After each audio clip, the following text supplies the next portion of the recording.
Hi hello A1 power tools. ಇದು chains ಅದು carburettor. ಇದು ಚಾಕ್ ರಾಡಿ ಕನೆಕ್ಟರ್ ಹೋಗಿದೆ ನೋಡಿ, ಇಲ್ಲಿ ಫುಲ್ ಹೋಗಿದೆ ಅದು ಚಾಕ್ ರಾಡ್. ಇದನ್ನು ಹೇಗೆ ಹಾಕೋದು ಅಂತ ಈ ವಿಡಿಯೋದಲ್ಲಿ ಹೇಳಿಕೊಡ್ತೀನಿ. ಫುಲ್ ವಿಡಿಯೋ ನೋಡಿ.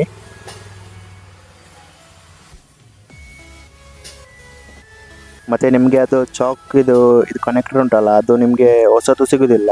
ಯಾವುದಾದ್ರೆ ಸ್ಕ್ರ್ಯಾಪ್ ಇದು ಹಾಕ್ಬೇಕಷ್ಟೇ. ಫಸ್ಟಿಗೆ ಈ ಸ್ಕ್ರೂವನ್ನು ಲೂಸ್ ಮಾಡಿ.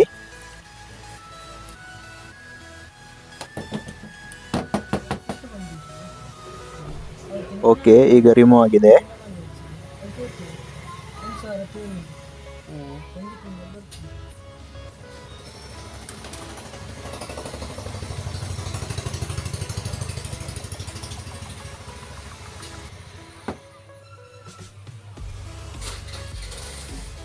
ಇದರಲ್ಲಿ ಕೆಲವು ರಾಡಲ್ಲಿ ಎಲ್ಲ ಸರ್ಕ್ಲಿಪ್ ಉಂಟು. ಇದರಲ್ಲಿ